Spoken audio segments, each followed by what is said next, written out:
Ito ay kwento ni Pedro na namalengke ng isda. Hinati niya sa gitna tapos inulubog niya sa mantika. Habang nagluluto siya na amoy ng kapitbahay. Yung kapitbahay hindi nakatiis. Kumatok sa pintuan ni Pedro. Pedro!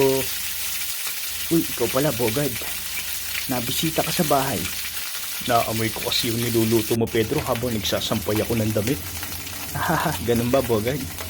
Mukhang itong mga nakaraang araw lumalakas ng pangamoy mo. Hindi naman, Pedro, nagkataon lang, nagugutom na kasi ako. Nag-isip ng paraan si Pedro para hindi makain ni Bogard yung niluluto niyang isda. Bogard, may tanong ako sa'yo. Pag nasagot mo yung tanong ko, bibigyan natin ng isda. Sige, Pedro. Ako pa.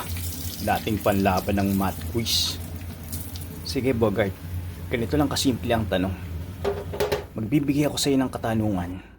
At kailangang masagot mo to nang hindi ko inuulit yung tanong. Maliwanag ba? Eto ang tanong. May dalawang ibon. Lumipad sa kalangitan. Si Pakiripot at si Pakiripit. Pareha silang lumipad sa kalangitan. Nanatiling nakalipad si Pakiripot. Habang dumapo naman sa sanga si Pakiripit. Ang tanong, sino ang dumapo sa sanga?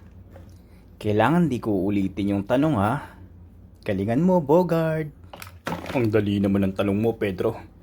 Siyempre walang iba kundi si Pakiripit. Hehe. Madali ka pa rin talaga mauto, Bogard.